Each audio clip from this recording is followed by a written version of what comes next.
I feel this is like a very lumberjack / I don't know.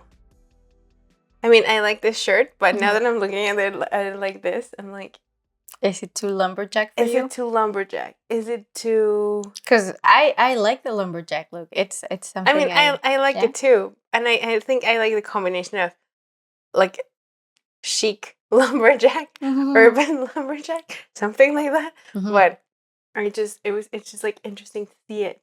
I see. Like see the full outfit like this, you know. Seeing it on camera does something to it. Exactly, it does. I was thinking when I was getting dressed, I was like, I am trying to be my own stylist, which is really hard sometimes. Other times it's kind of easy. But like today I was like, we're just going for an easy, don't have to think about it too much outfit. Okay. And this did it. And then it was raining, so I was like, well, I'll just throw in raincoat. Yes. Which made it look better, I think. It was like a lumberjack, but it's raining. So the lumberjack threw on a raincoat. Exactly. And yeah. So the does it work? Did it work? It worked. It worked. Okay. Yeah. At the end, now that you're seeing it. My stylist persona is proud of the style for today. All right. Yeah. Sounds like a plan. Yeah. I don't know if I should redo my lipstick though. I feel like I saw it in the bathroom and I was like, oh, maybe I should, but I guess it's fine. I think it looks fine. I think that chip tail. It doesn't look like it's off. Okay. Well, that's all we need, isn't it? Yeah. Good. All right. Okay. Good. Yes. All right. Well, hi. I'm the fine. Go again, because I was doing weird stuff. Sorry. Hi. I'm the fine. And I'm the water, and you're listening to A Cup of Tea. A podcast about exploring life through each other's eyes. While sharing a cup of tea or coffee with you. And Safito is here today. Actually working. Look at her. Yeah. Hard at work. I think the solution for her to come to work is to evict Pablo. Yeah, so that she doesn't have the option of like laying on top of him. Yeah. Exactly. That is the way. Yes. It is the way. So I am drinking coffee as previously hinted to. We both are. Yeah. Well, yours, you do the mocha chocolatey thing. Yes. To it. And it was, you know what? I was like, because I've discovered over years of making chocolate milk as a teenager and whatever, that the best way to do it was to have cocoa powder and a little sugar. Or, I mean, before it was like a Nesquik or whatever, but now we've evolved to cocoa powder. It's cocoa powder, a tiny bit of sugar, and a tiny bit of either coffee or milk, and blend it into a syrup thing. And then you add the other stuff so that you don't get the horrible fucking powdery chunks of like the bubbles, you know? Yeah. So I was like trying that and it was like, oh, it's so good. Like I could just eat this like with a spoon. It was just like eating melted chocolate. Like a chocolate bar that you left in your bag or your lunch bag and melt it and you can just eat it, you know? Right. Same thing. Okay. So it was really good. Anyway, that was let me try it. Okay. But it was just the chocolate part. With that, before the milk and before the coffee. That tasted good. Like... Yeah, I know. I know that it's not the final product that you're talking about. Yeah. But it's good. It's funny because the liquid itself is still hot, warm, but it's cold because of the ice. Like the top part. It's a weird kind of like... Yeah. It's funny. But I kind of like the... roller coaster of temperatures. Yeah. In one sip. You know what? I've been like thinking a lot about food texture lately because yesterday. Why? Bear with me. So yesterday we were having dinner in my house. No, with me. And just her. Yeah. And Linnea, that's a very difficult sort of situation to explain, I feel like. But my roommate's daughter, basically. Yeah. Well, that wasn't that hard. No. But basically, I feel like it doesn't quite convey the... It's like your landlady / roommate's daughter whom I'm kind of like becoming friends with. Yeah. So... who is in What is she in high school? Yeah, she's Yeah. 15. I do find it funny how you're becoming friends with kids. I know. It's hilarious to me. It's like, but you know what? It's like the other side of the coin from when I was 15 and I was friends with like my dance teacher or True. older I people, remember and so Yeah. I can understand why you'd be friends. In this case, with a very mature 15-year-old, Mm-hmm. which I guess I would have also qualified as a mature 15-year-old Sure. at the we'll say time. that. Yeah. I was. Yeah. Anyway, so she said that she didn't want it. Like, we were having pasta with tuna, and she was like, "No, I don't want it because I don't want to eat tuna." And I was like, "But why? Why?" Mm-hmm. Not like I'm like genuinely curious to know Yeah, why. yeah, you not don't like wanna eat- judgy. Yeah. So anyway, that conversation passed and whatever. We were after dinner watching a show, and she said something, and I also said something, and we were talking about meat, and I was asking her why she doesn't want to eat beef, and she said, "I don't know, man. It's just like the texture of it. It's so weird. And then when you have blood on it, it's even worse. Like I just lose my appetite." Mm-hmm. And I said, "But Like this, Like- the texture of a steak or like crumbled beef? yeah, I mean, or from what she said, we got to a point where I was like, okay, so you're talking about a steak." Uh-huh. And she said, "Yeah, like the first bite, like I've had steak and it tasted good, Mm-hmm. but then it has like a chewy thing Mm-hmm. that I'm like, ooh, it's kind of gross." I was and never a fan. The other thing she said was like she likes to eat chicken, Mm-hmm. and that's the one like she can sort of she likes it. She likes the taste of it. She is okay with the texture of it. She tolerates the Yeah. texture of it. And I was like, what an interesting thing to notice. Like the Huh. texture of food, you know? And it's not that I don't pay attention to the texture of food. Like when a steak is really bad, Mm-hmm. it's horrible. Like it's all chewy and you can't really eat it and it's nasty.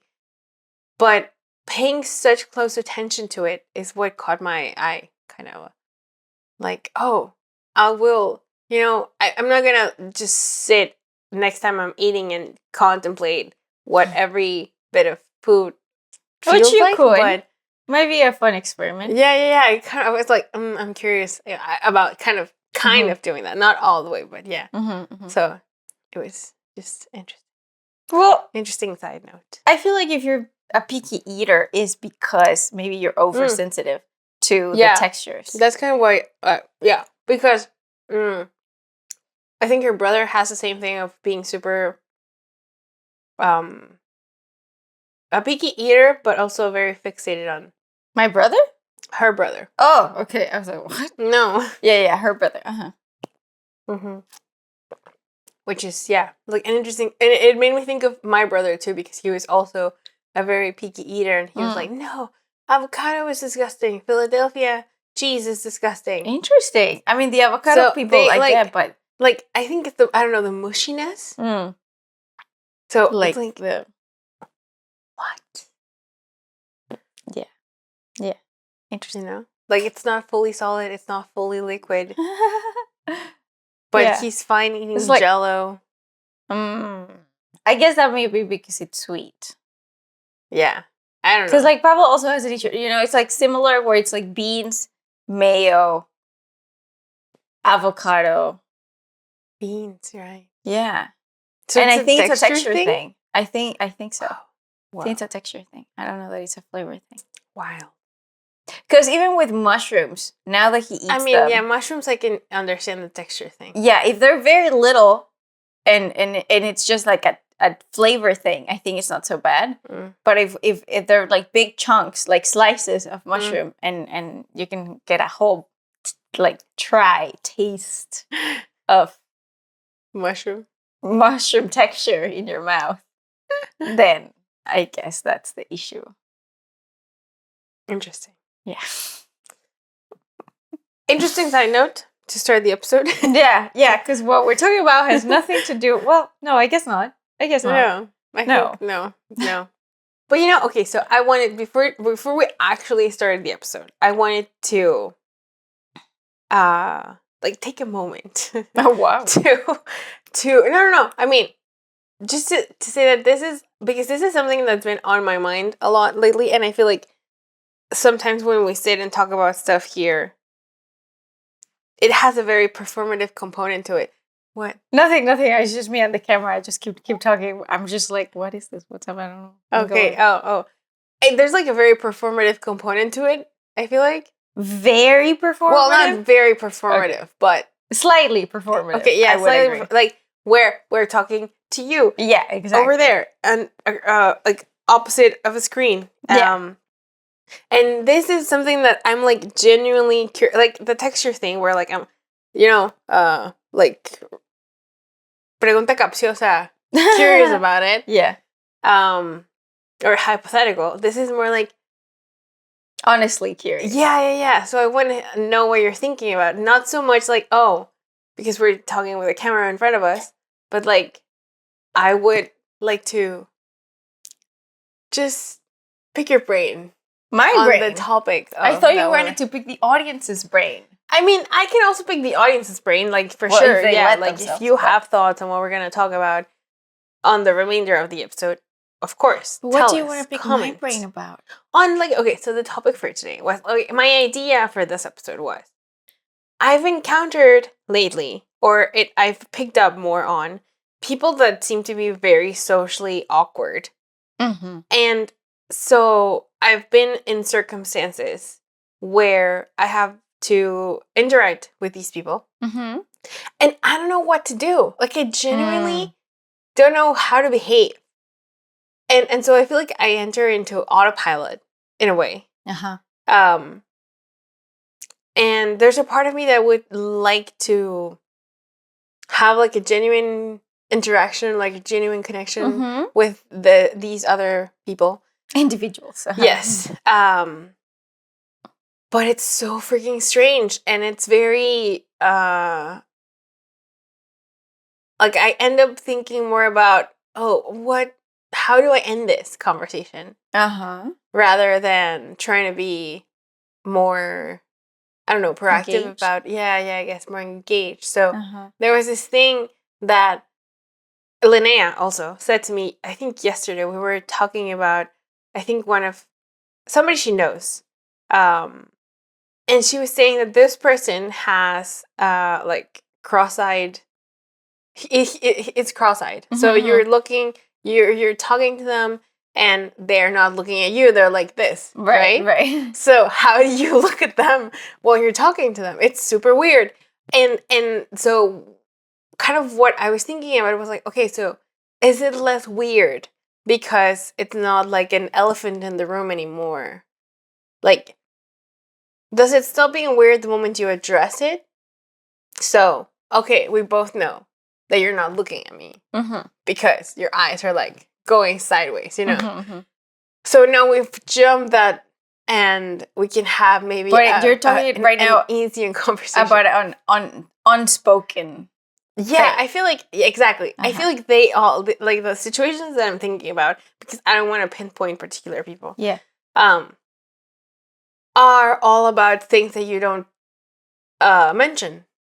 So yeah, it's like somebody that's very weird, somebody that doesn't get social cues. That's one option, and the other option is this like cross-eyed thing. But that's not something that I've encountered, where it's some physical thing about the person that you're trying to ignore. It's more of how the other person behaves. And so I'm like, am I supposed to keep talking to you? Is the conversation over? If they're like very scattered? Yeah, but it's not just that they're scattered. I feel like it's... Well, okay, hold on. Because, okay, I just want to maybe address the cross-eyedness. Because I guess if it's someone that you're just meeting and you don't know any other cross-eyed person, to have some sort of context, or like a friend of the cross-eyed person that could give you context, I would want to say that you could break the ice or like be like I'm so sorry, I know we're just meeting each other, but I don't know how to handle this. Like, do I choose an eye? Do I I'm sorry. I mean, that's part of like. I don't want to make fun of people. Exactly. But you know, But like, just it but sounds just really in a, funny. So I think, I mean, I would say that's the best way to do it. Like, approach it with humor. maybe they You would know? find, yeah, they'd be like, yeah, you know, like, because they live with it, right? So many they people. know. There's part of me that when it comes to the unspokenness, I'm a little tired of it. Yeah. I'm a little tired of the unspokenness when it comes to social interaction. I feel like it doesn't help us a lot. Yes. Because I can think of people that are, like, I have someone specific in mind. And they're some sort of socially awkward. They're very blunt. Stiff? Oh. They're very, you're going to figure out what I'm talking about. I think I'm, okay. I'm trying. Just very direct, very weird sense of humor where, like, you don't know if they're joking or if they're being yeah, mean, okay, I know what you're talking about. Yeah, see, I knew it. And right now, like, about this specific person, I do think now I've come to, like, really appreciate this person, and I really appreciate them, but I also don't know them personally very well enough to be like, oh no, yeah, like, they're super cool and we're friends, and we got past that awkwardness. Yeah. But I do think there's some sort of familiarity now where I, at least in my experience of the relationship, I'm like, oh, I do think they're cool. I do think they're mostly trying to be funny, but it kind of doesn't translate. Mm-hmm. And there is some sort of, like, I would like for me to have been able to be like, if they said something to me and it was so weird, and so, like, I don't know if you're joking or not, for me to have said that. Just in the moment, just be like, wait, like, even in a funny way, like, are you being mean or are you trying to be funny? Because I don't know, you know, and we could have had that conversation in a relaxed way, not in a confrontational manner.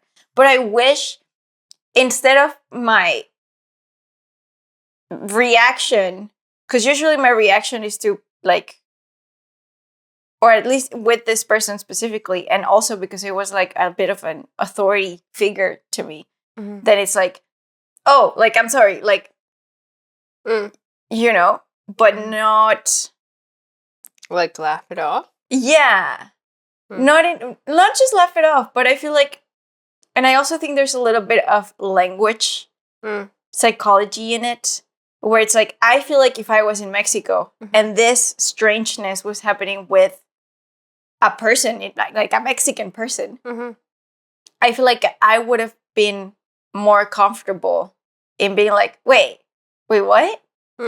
Kind of, you know? Which might be more of a culture thing than a language thing, but, like, they go hand in hand, I guess. So I'm a little tired of the unspokenness, of the not addressing things, because it might be confrontational, or it might be like impolite. Maybe. I think it might be, I don't know if a Canadian thing, a Vancouver thing. I don't know. I mean, no, I guess it could be generalized to, like, a North American thing. Including Mexico? No, just the US and Canada. Because I even think that in the US you could. Yeah? I think so.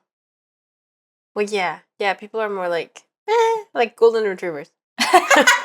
Or something. I don't know. I mean, that. of US like, people. More friendly. But there's a certain, maybe it's the coldness thing that we've talked about, that we feel, where it's like people are polite, but there's they're like unapproachable. There's like a wall. Yeah. You know? And again, like, with this specific person, I'm like, oh, like, now I can see it. Like, I can see that there wasn't any, as far as I'm concerned, again, this is like my biased experience on my side of things. Because again, I never talked to them about this, which is why I'm like, I wish I could have. And I kind of did towards the end, you know, like, indirectly. Like, I wrote to them and they wrote to me, which was nice. Yeah. But yeah, I wish there had been a little bit more of an interaction, instead of just like, oh, they said something to me and I just froze Mm-hmm. out of, I'm not even sure what it is, but that unspokenness, that like, oh, I guess maybe I did something. Like, I don't know if they're being mean to me or if they're being funny, but because I don't know, then I won't say anything, rather than wanting to find out. Which, if we like try to go back to the cross-eyed friend, it's like, they must know that you know, because that's their life, right? And everyone that they encounter, like, of course they know, weirded. right? So they must have had so many different weird interactions. And maybe we can just ask them, like, I don't know how to handle this. What is the best way for me to handle this? You know? Yeah. I think so. You know? I think that's a good way of maybe the evident moments or the evident, I don't know, circumstances, hiccups when talking to somebody. But there's also, like, the other side of that is, I think when people are not aware that they're weird. I mean, because there are, okay, let's be honest, because a cross-eyed person knows that they are cross-eyed. He knows he's cross-eyed, yeah. But the socially awkward person might not be aware how socially awkward they're. Exactly. Okay. So the other people that I've recently, encountered in life, I feel like they don't know that they're weird. You know? It gives me a vibe that it's like sometimes. So I'm thinking of like specifically, I guess, 3 people. So one of them knows that like their brain is in outer space, and so it's like, oh yeah, I know I'm like scatterbrainy, and they know. Yeah, I'm mumbling, and then blurts out the randomest thing, and it's safe to ignore. Like, I think they said to me, oh yeah, like you can totally ignore me, it's fine. Because that's just like my brain thinking about 20,000 things at the same time. It just does it out loud. Yeah, exactly. So now it's like me and this person and more people were like, oh yeah, okay, now we know that we can just like, you're just rambling by yourself, and that's okay, and that's fine. Right. And then it's like, oh, and this other thing, and it's like, what? But it's like a funny thing because it's again, I guess it's been addressed. They know. Exactly. It's been acknowledged. Yes. And then the other situation is with people that don't know it.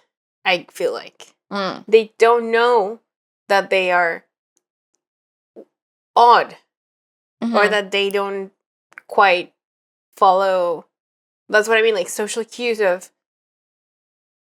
Like I feel like I want a sociologist or somebody that studies human interactions to be like, oh, I know what you're talking about, because we're having a conversation, and usually it's like, oh, I talk, you talk, and whatever, and we have like a train of thought, and some idea can come in, and then we take off from there and all that. But I feel like with one of these people, it's the same it's like the same small talky conversation every time, because it's one of those acquaintances that you encounter through life, and you see them, I don't know, maybe once a week or whatever, and it's like not a friend or anything. But I think that's actually even the point. Like, this person could be a friend, like could become a friend, but because it's so weird, then whenever I see them, I'm like, I just want to stop talking to you, actually.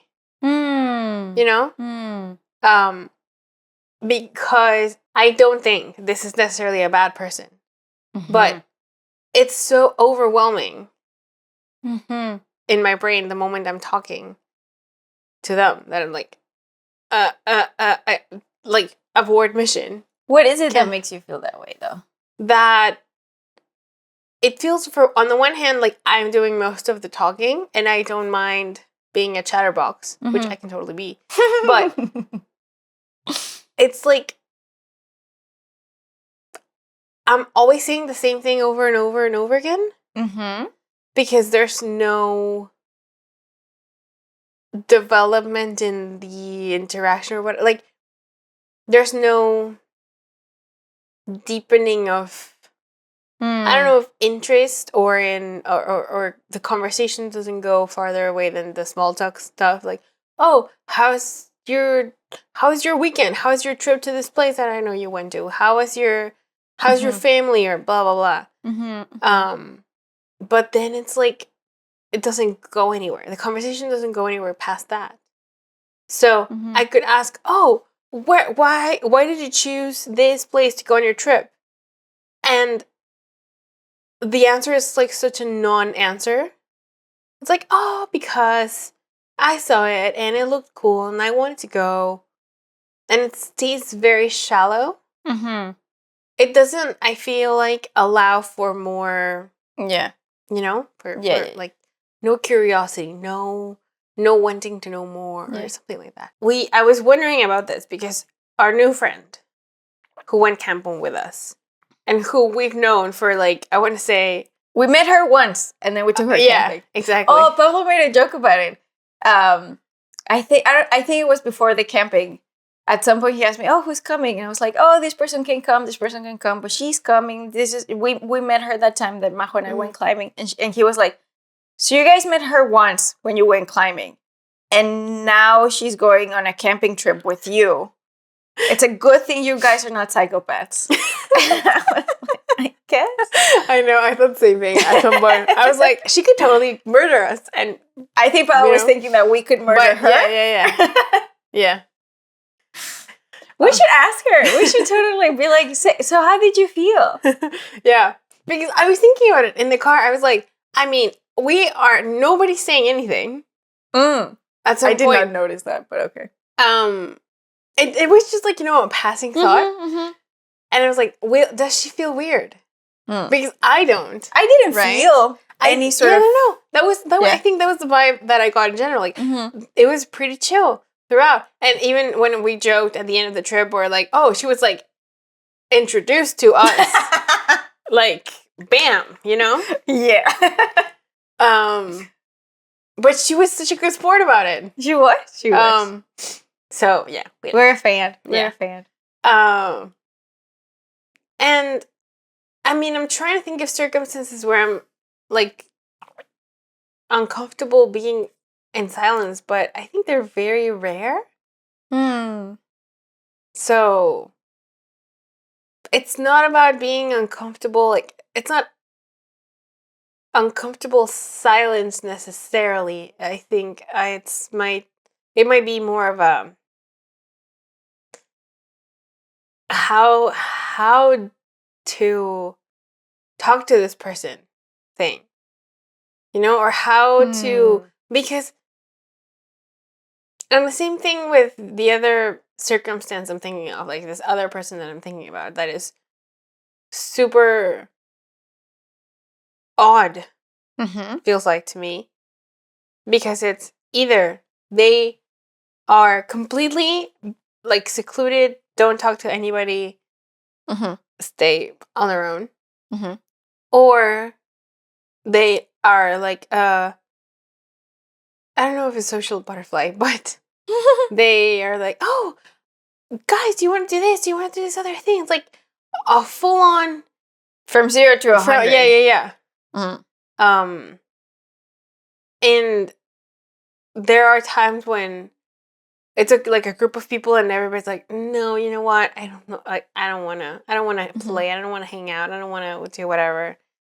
And they're like, no, but we should do this and we should do this other things. Like, read the room, And I'm like, I want to tell you to read the room, but I also don't want to like hurt your feelings.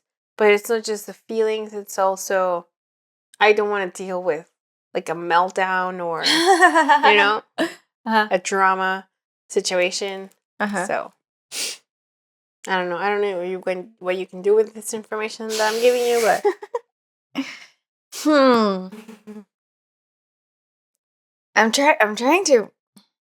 I am wondering what I can do with this information you have given me, because it's an interesting phenomenon, like the way we interact with people, and like, for example, you and I and our doppelgangeriness, which you could watch an episode about how similar we are, which is kind of scary, but I feel like with you and with Pablo, in different ways, we're so in sync that we can read our social cues and we can, like, you don't have to say anything to me and I know when you're done, you know? Like, yeah. It's just such a nice perk. Yeah, you know, but it's like, okay, for example, with the bicha, with Tabi, it's like, I think she doesn't know yet she can't read you yet as well as I can read you, which makes total sense. Yeah. I'm not saying she should be able to. No. But I notice it, right? Yeah. And there's times where I wish I could be like, kid, like, she's done. Stop. And not that it's her fault, but I find it very interesting that she can't see it. Yeah. Where it's like very clear to me. But just the idea of reading social cues, reading people, understand, like, there's some sort of empathy element, some sort of emotional intelligence element. Yeah. And like, I can say that I can read you, but that's like, obviously I've had so many years of practice, and there's other people that I can't read because I don't know them well enough. So like, I'm not saying that I'm like gifted in social cues or anything. It's just, I know that I have that with you. I know that I have that with Pablo. I have that with her, like me and her. And I can understand if she doesn't have it with you. Like, it's fine. You know, you guys have recently-ish become friends yourselves. Yeah. So when it's people where you don't have that, I don't know that I want to say bond, because I don't know that it's a bond thing. Yeah, it's a bit of a rapport. Yeah. It's what I'm curious about, though, because it's like, when I think of the people, especially at work, in my case, where like we're all very super friendly and we're all like, oh, how are you? Good. And you just say hi to everyone just passing by. And it's very cute and it's very nice. But there's like, you know that you're not gonna like stand there for 20 minutes. Yeah. Unless they're very close to you and you're like, tell me all about it, kind of thing. Right?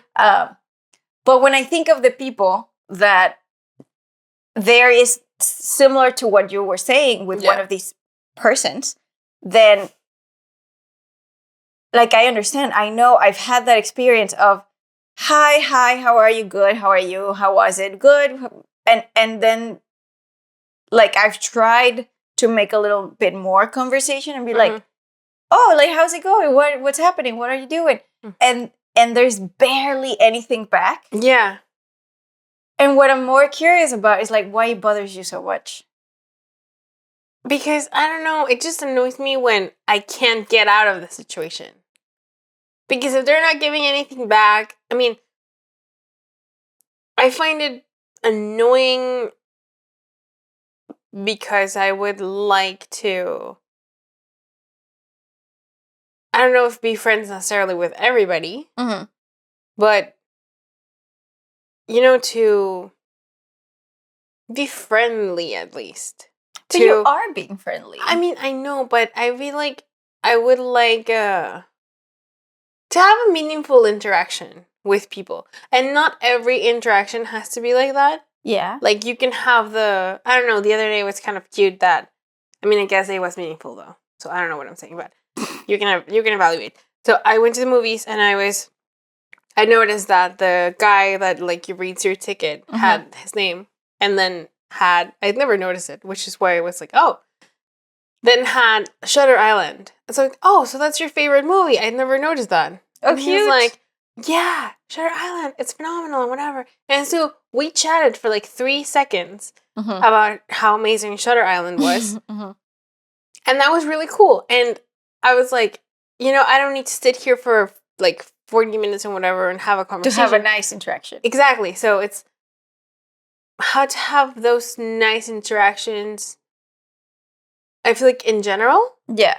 But I mean, there's the other person. It's like with that one person where I said like, what did you do? And they're like, oh, I did nothing. I know I don't expect them to interact with me further than that because it's never happened.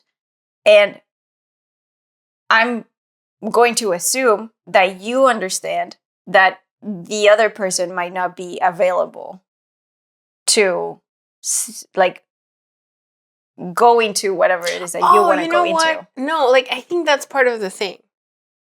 That as much as I would imagine that they are not available, they just like NPC there, you know?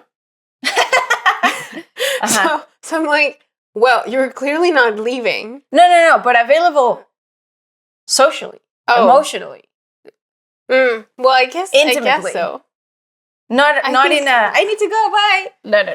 I mean, that's part of the thing that annoys me, I guess, that in my mind, I'm like, I think you have something to do. I think you could be doing your job instead of talking to me for 20 minutes.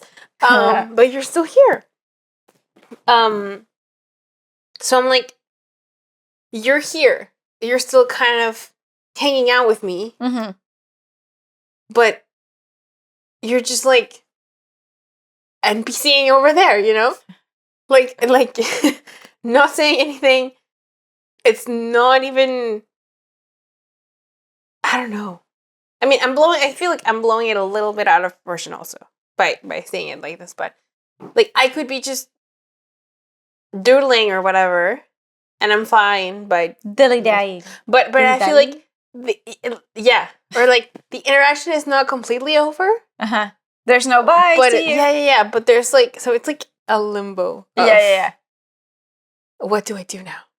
Should I keep talking to them or not? I feel like their social awkwardness makes you socially awkward, and you're not comfortable being socially awkward. No, what the fuck? You're like, I don't know what to do with this. Exactly. Yeah. So it's just me. Funny. It's me. Hi, I'm the problem. It's me. I mean, I don't think that you're the problem, but you are having a problem, which is the problem, kind of. Because I wonder what that is, what this same interaction that you're describing is for the other person. And I feel like they're not having a problem. Yeah. I think they're just there. Yeah. I think that's the way they are. Yeah. Which is part of what I'm so curious about. Like, so they're completely clueless about this. About the fact that you're annoyed by their lack of conversation? I feel like it's not just me. I feel like I'm not the only person that is like, that's an odd person to talk to. But yeah, no, I would agree. Which is why I'm like, what goes on inside their brains, you know? Yeah. How does it work? But anyway. I mean, it's not like we're going to solve this problem. It was just, you know. Like the only problem to solve, like it's not the other people's social awkwardness. It's like your frustration towards their social awkwardness, if anything. Yeah. But I think it's,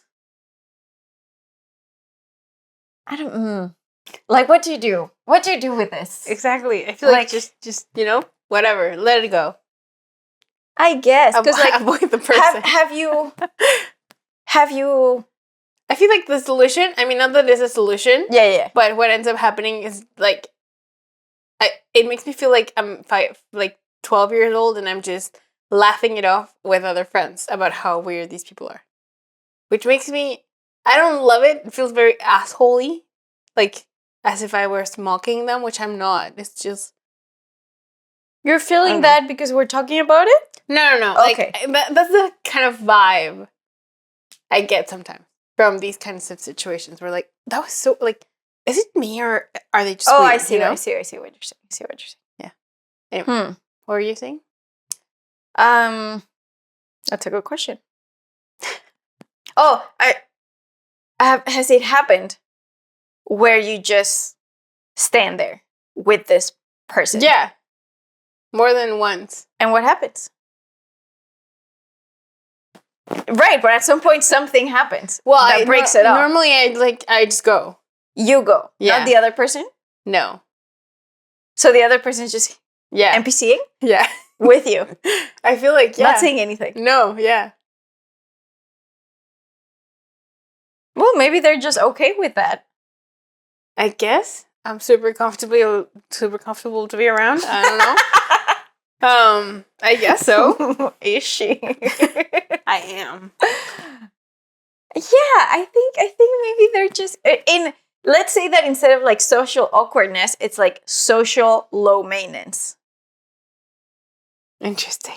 In this particular case, because there's also the person that goes from 0 to 100, and that's not low maintenance. No. But in this the NPC case, it's like, well, maybe they're just very low maintenance, and they're just happy that they said hi and like, how you doing? It's good. Like, okay, cool. Okay. I think that. And they're just chilling. They don't need to go away. They're just like, oh yeah, you're here, and they're okay. That's my hypothesis. I don't know. But in this case, you would be the high maintenance one. You'd be like, why aren't we saying anything? Why are you just standing there? I guess. I don't know. I guess so. Yeah, that could be. That could be. That you could try being the NPC. You could try just be like,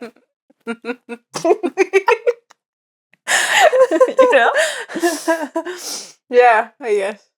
We'll see. We'll see what happens. Yeah. You can try that. Is there other socially awkward people that you not at the top of my head, no. But you know what I was thinking? I feel like what? Like when you proposed originally this topic of conversation, it did not start with this person. It started with another person.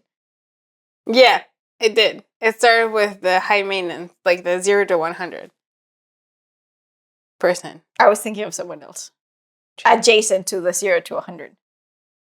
Yeah, who I mentioned before. I know you mentioned them, but I'm like, was that you just needed to mention them? Because I feel like you had more of a thought process around it when you originally told me. Well, maybe I guess the idea developed while from the moment I thought of this conversation to now.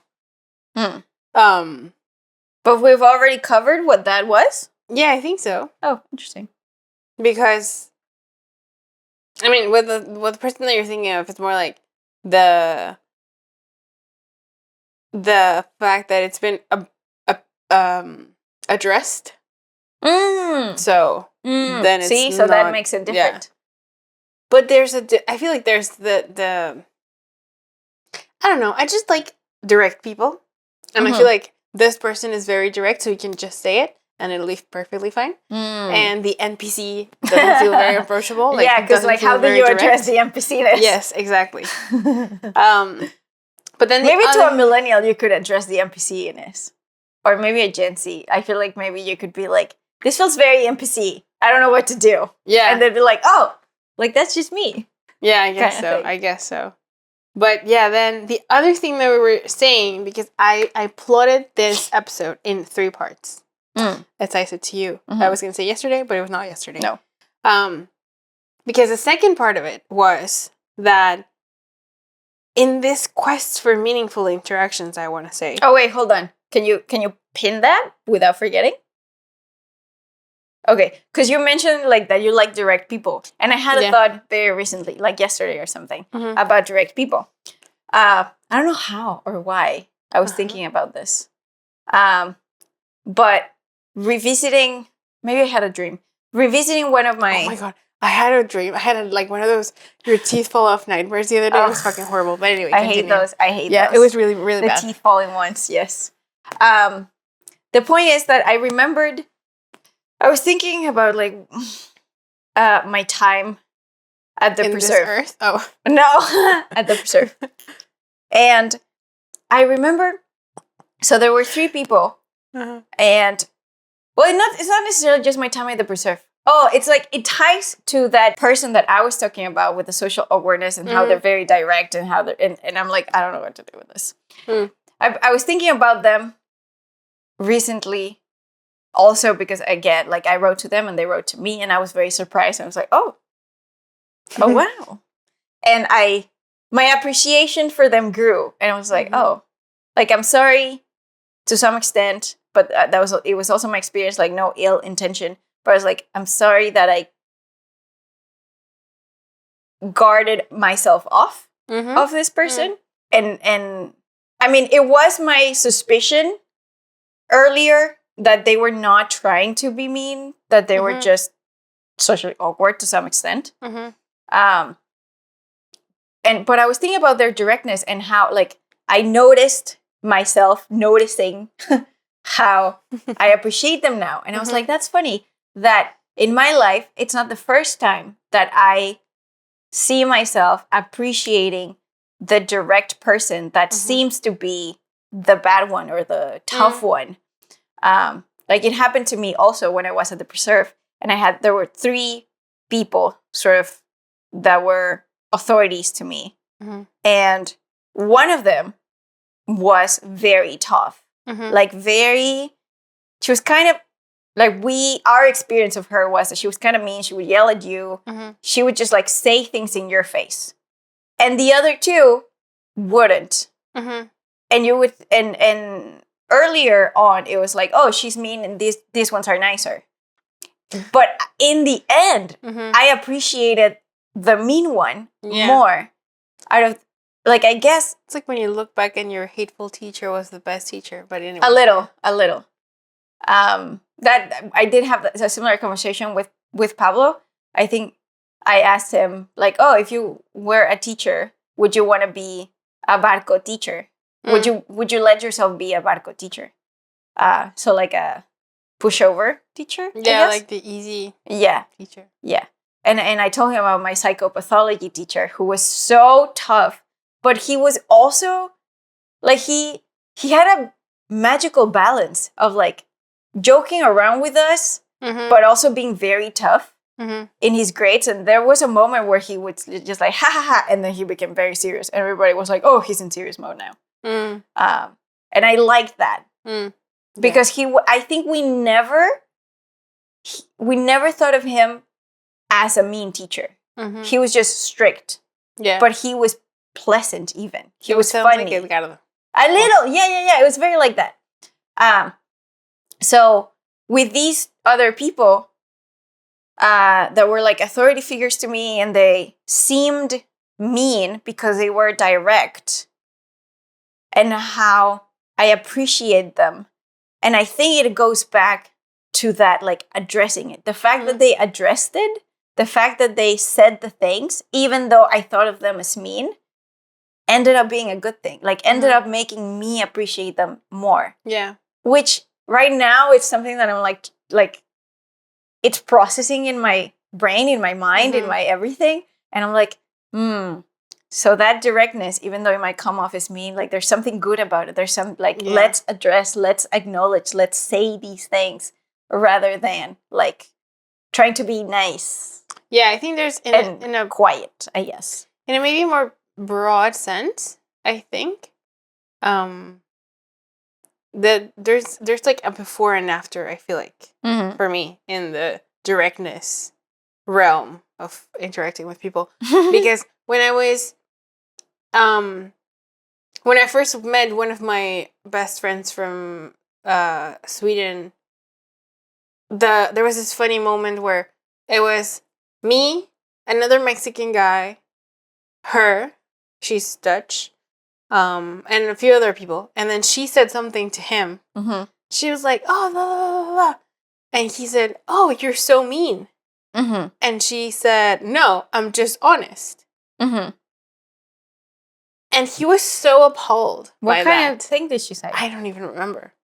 Was it like, that shirt doesn't suit you? Something like that, yeah.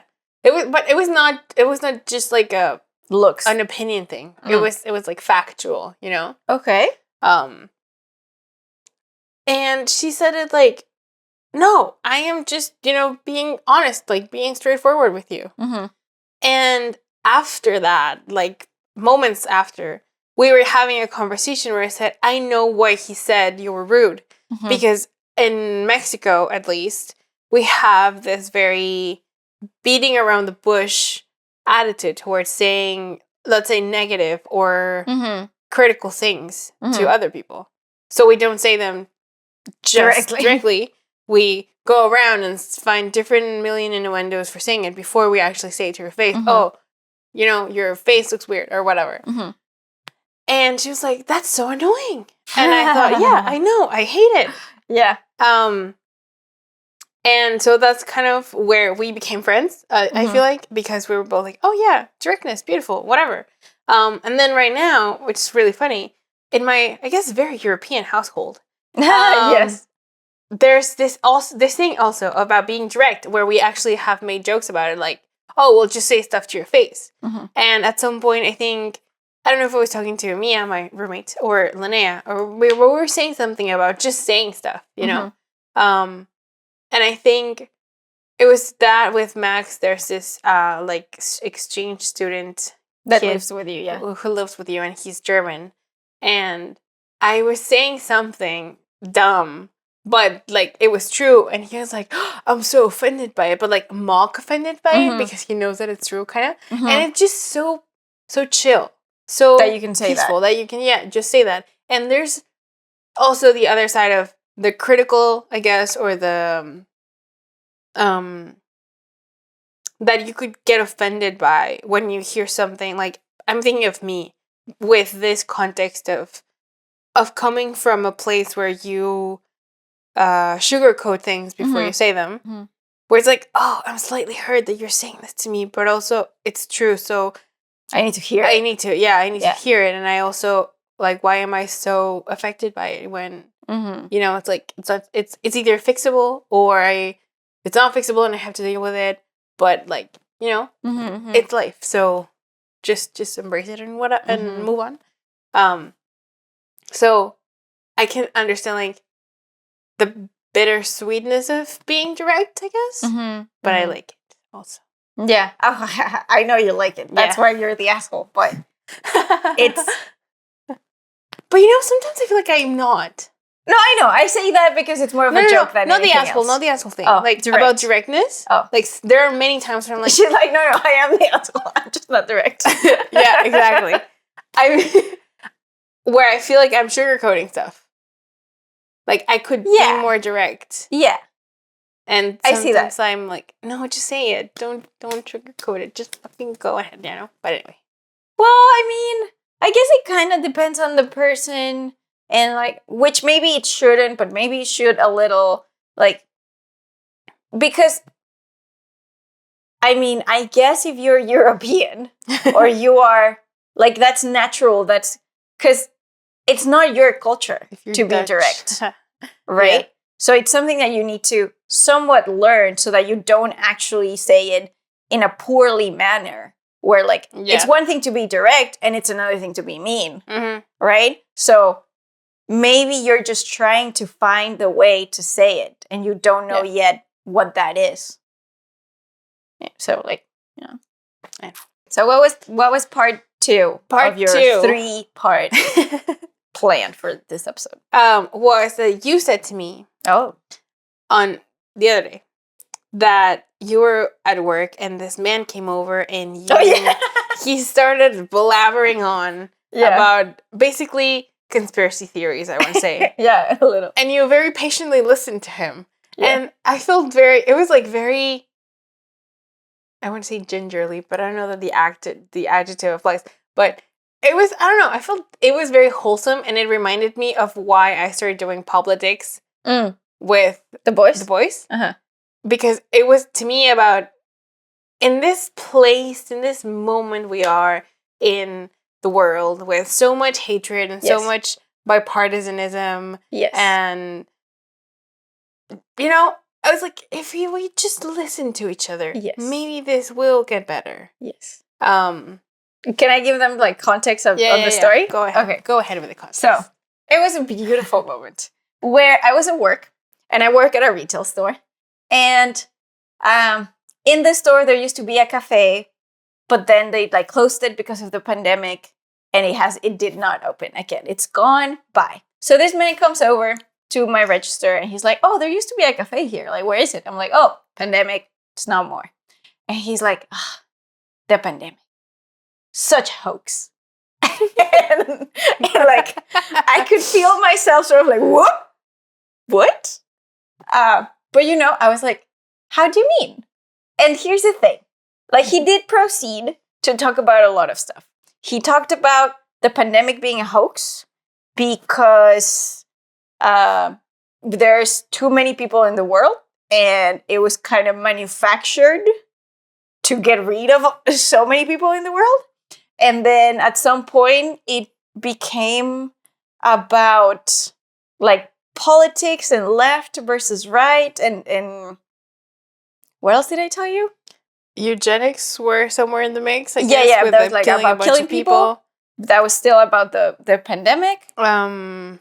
Something about we are old and we're gonna die, but you're gonna have to. Oh yeah, like we live don't with know. Yeah, like he's like, this. we old people don't really. We're not radical. It's you guys that you don't know what they're doing to you. And at some point, it was a little bit about how, like there's so many people and immigrants. And he did say like nothing against immigrants. That's how I came here. Like, right? We all did that because of course he was not a Native American person or a First Nations person. So like he knows he is an immigrant. Or he comes from immigrants, either way. He acknowledged that, which I was like, oh, good for you. But it was like, oh yeah, and international students, and they're coming over. And he's like, but at some point, you have to say no. And he complained about Trudeau and and like liberals and stuff and things. And like he was telling me about a lot of stuff, which I don't want to say normally, but I do think that the quote unquote normal response would have been for me to discard everything that he was saying or to immediately kind of shut down and be like, yeah, whatever. Like, you just want to come up and tell me shit. Yeah. But the thing is that I've been listening to a moral psychology book that's very interesting. And that can be my rec for today. I just want to give you the name of it. And it's called The Righteous Mind by, what's his face? Jonathan. Yeah, it's okay. The Righteous Mind, Why Good People Are Divided by Politics and Religion. Jonathan A. Maybe that's how you say it. But yeah, you can see it in the recs.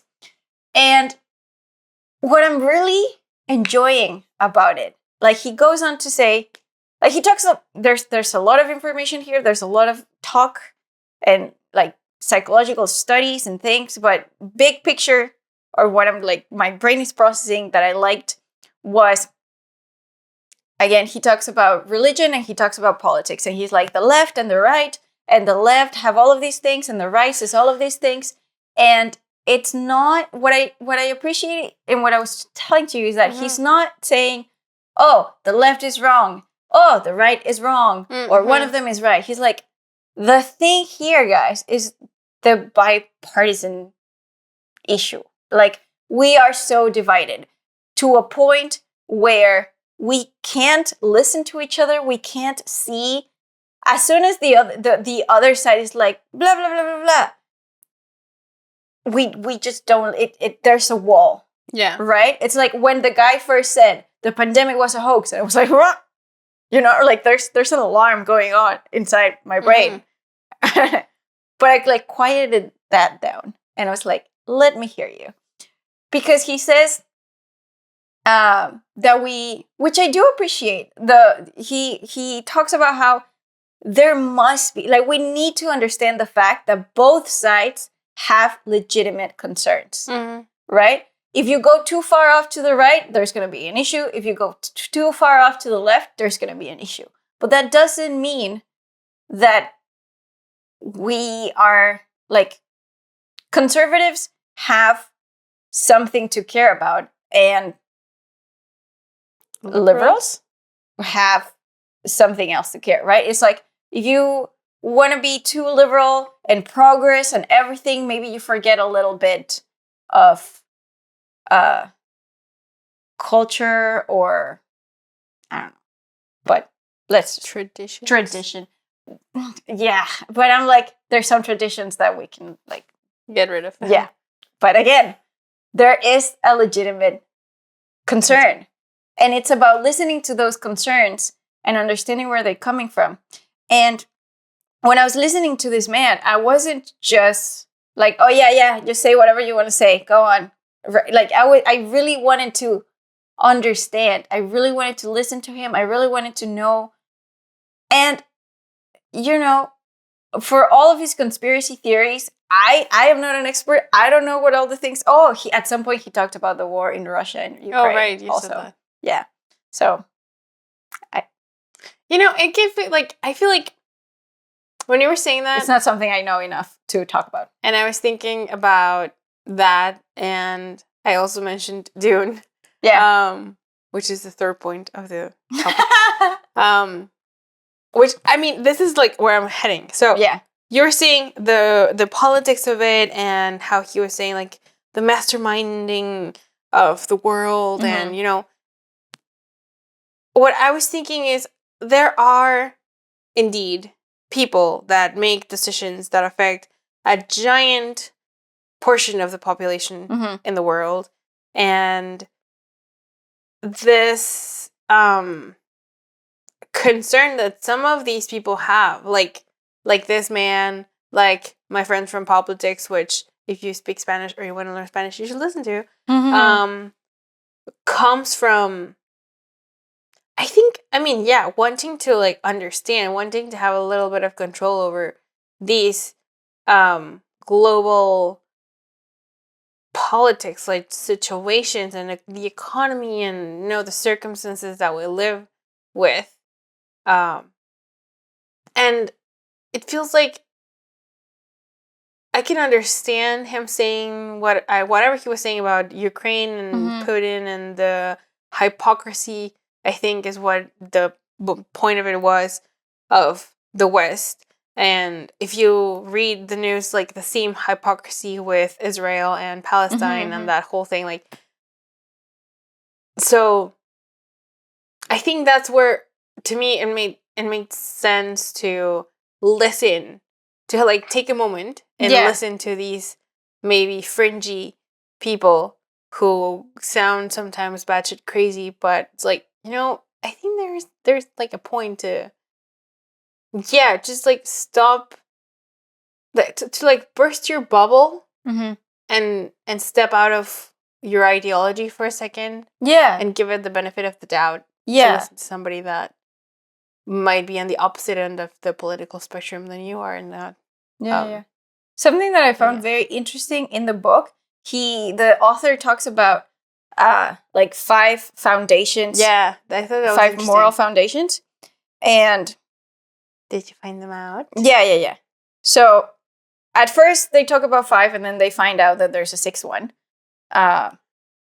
And the 6 are care, fairness, liberty, loyalty, authority, and sanctity. And I think, so in the measuring and the studies that they were doing, it turned out that liberals cared more or focused more on 2 of them. Maybe this is back when they were just 5, which I think were freedom? Liberty. Oh. Yeah, I mean, freedom. I don't know if careness or fairness. I think it was freedom and fairness, from what I remember you saying. It was 2 of them. And what I found very interesting was that conservatives cared about all of them. And I was like, really? And like in the book, he develops this, and you understand, and you can see why, like in politics, when there's going to be these elections and this... Were they talking about the U.S.? Yeah. And this candidate is like, oh, we want this and this and that. And he's like, oh, yeah. He speaks to the liberals because he talks about these things. But then he loses the Republicans because he's not addressing this and this and this. And the Republican person addresses all of them. So it's like, some liberals can understand that. Safito. And I found that very, like, the fact that the liberals are like care about 2 things, which I'm doing a very poor job. Please listen to the book. It's very interesting. But these are just like the things that popped out for me. And like it's very funny because I experienced something along the lines of that myself, Mm-hmm. where I noticed, depending on who I talk to, like if I talk to my brother, Yeah. I am liberal. But there's times when if I talk to Pablo, I sound conservative. What? How? I know. Like, It's very I wanna odd. know It's very what the odd. instance is. Well, like, But like we don't have to get into it that right just like off the top of my head, there's like some family values and things, and like now. Interesting. not too individualistic, which Pablo can be, which is like the individualistic not stereotype, but what is it? The MDMI? No, the MDMI. Is that a Myers-Briggs thing? Yeah. No, it's an Enneagram thing. People, come on. Yeah, I'm number 4, and that's the individualistic one. You were number 4? Yeah. I'm like 4 and 5. We haven't done it in a while. Yeah. But my most common result is a 4. So it's funny to me to say that now Pablo can be very individualistic, and I'm on the other side. And I'm like, what? And I surprised myself.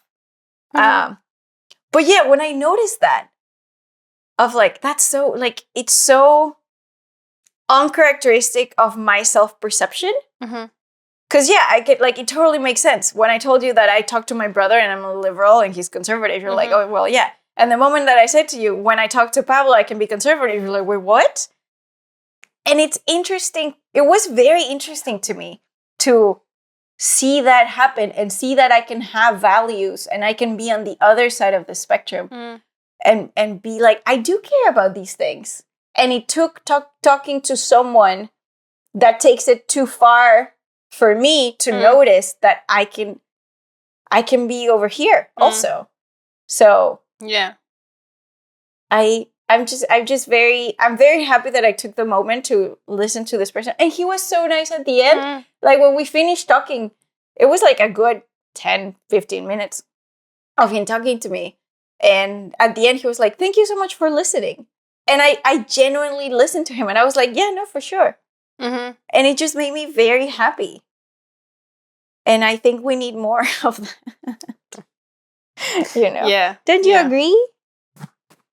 Yes. I think so too.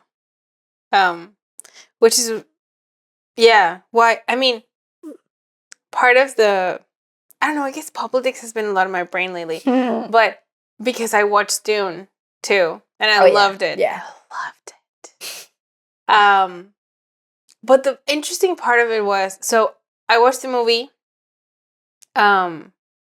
and something that I find interesting about the movie and the book was that it's so, I guess, compared to Star Trek or Star Wars specifically, this one is so much more brainy in a way. Like, it's more, the intrigue and the politics and the manipulation and that kind of thing. Not that Star Wars doesn't have it, but I feel like it's a little bit different. It's a little bit more serious.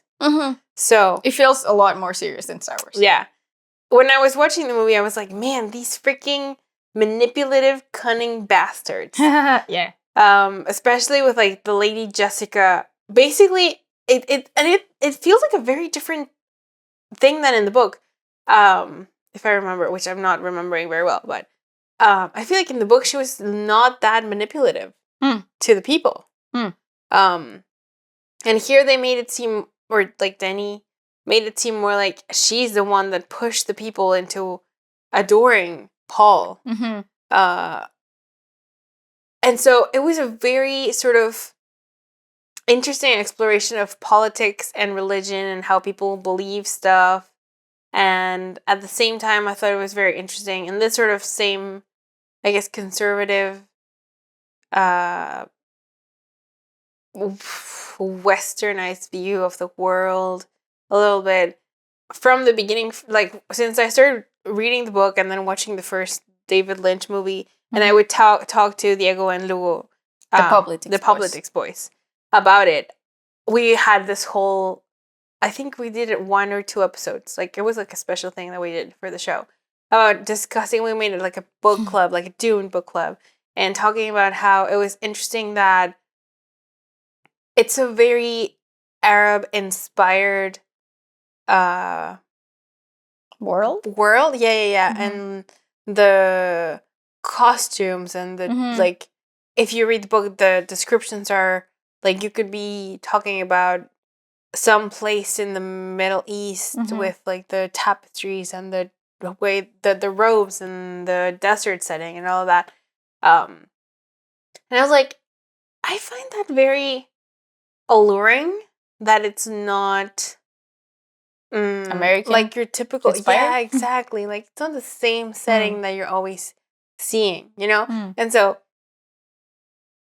it just made me have like that same feeling of, we need to get out of our heads a little bit and out of the bubble of the same things we see over and over and over again. Like, there are so many different things that define the world, but we're so like walking around like this, kind of, that this was, I don't know, quite refreshing. So, in the same way of listening to the maybe odd old man who comes into the store and starts rambling, I don't know. It just, like, apart from me loving the movie and being a huge fan of Denis Villeneuve, I was like, yeah, see, like, there's some more interesting stuff. I don't know. Like, now you're talking movies, like more interesting stuff that people could be making. I mean, not just movies. I mean, like, in general, because my point with the movie being not so, let's say, Eurocentric inspired. I mean, there is a little bit of a European-esque aesthetic to one of the, like, to the emperor in the movie, you know, or the daughter. But the main story being like a messiah in the desert and having more of a Middle Eastern influence with how Frank Herbert designed the world. What I'm seeing is, like, at least because that's, I feel like what I've been doing lately is like stepping out of westernized literature and influences and stuff, and like, I mean, not a lot, but I feel like I'm expanding my, I don't know, palette. A little bit, with appreciating that from Dune, but also I think my rec for today, for example, is Crazy Rich Asians, like the first book. Didn't you already rec that? Did I? Maybe. Or maybe you just talked about it with me. Yeah, I feel like I've talked about it with you a lot. I'm almost finishing the third book now. I thought you were going to say Young Royals. I thought about breaking we will see. Either Young Royals or Crazy Rich Asians. Whichever I didn't reg last time.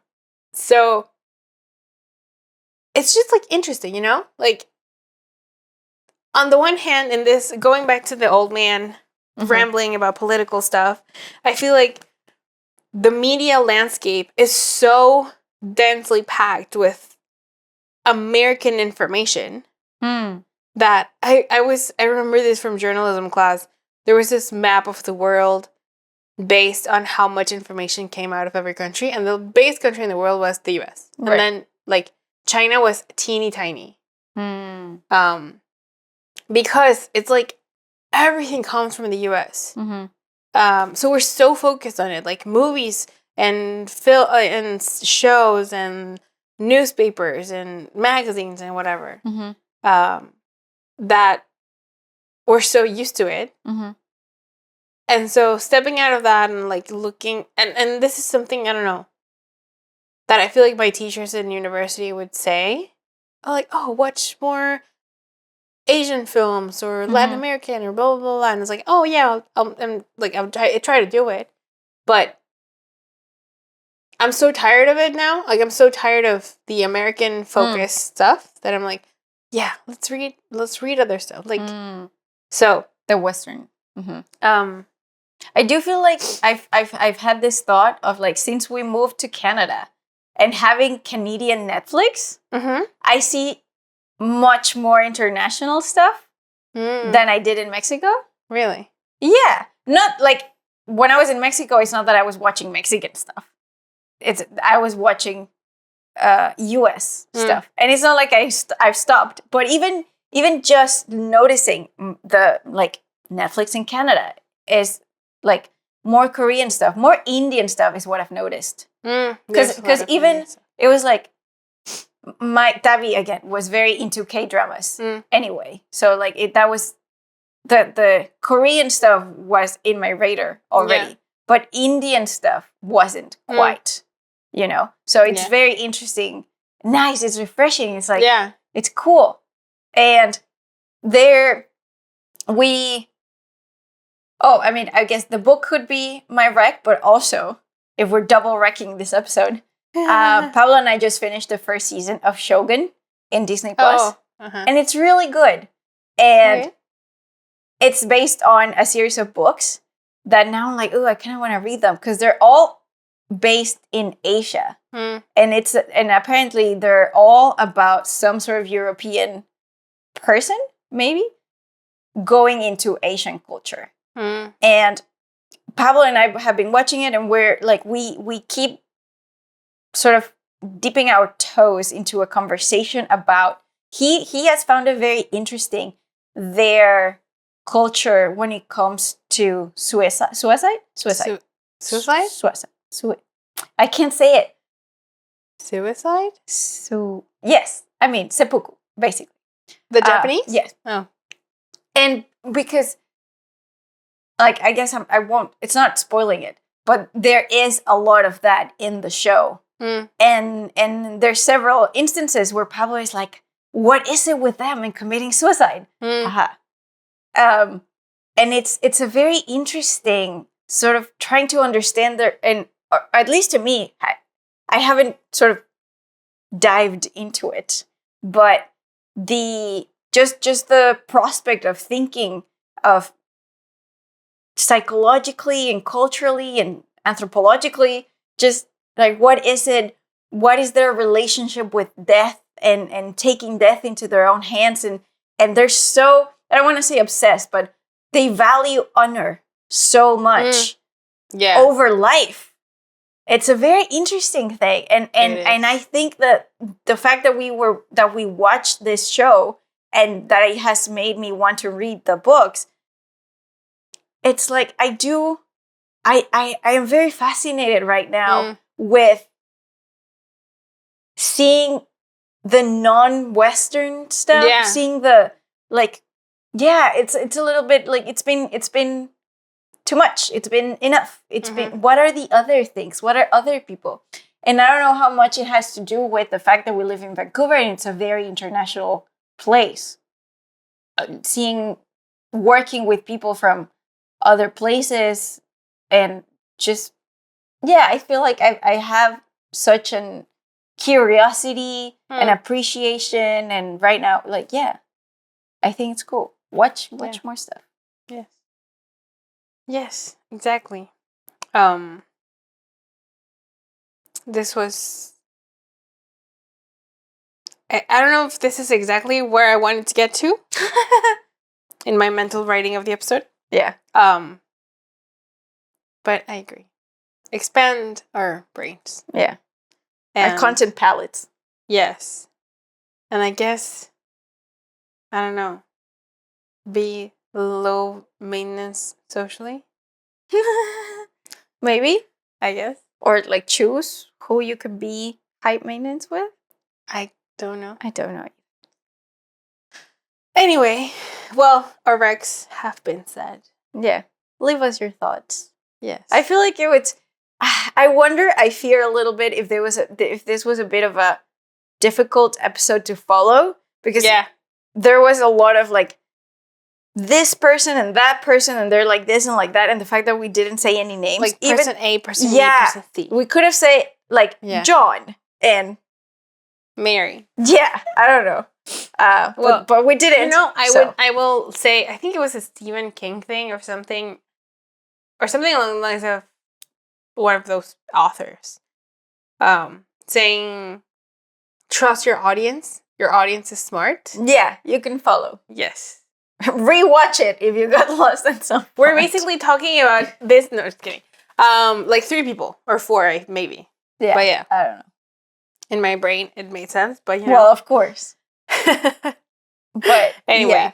well, we will. Hopefully it makes sense. I do think that we said some very interesting things. Yeah. We got to some interesting places. I didn't know that I was going to talk about Shogun, but it was really good.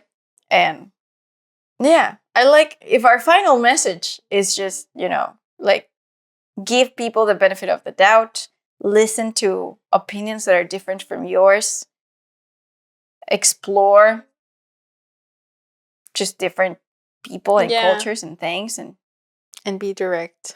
Oh yeah, and be direct. Well, I mean, I don't know. Practice being direct. Yes, but don't be an asshole. But don't be an asshole. Yeah, I guess. Yes. And we will see you on the next cup of tea. Bye. Thanks for sharing a cup of tea with us. To watch more episodes of A Cup of Tea, click the link on the right. If you want to watch Pockets in the Universe, go to the playlist on the left.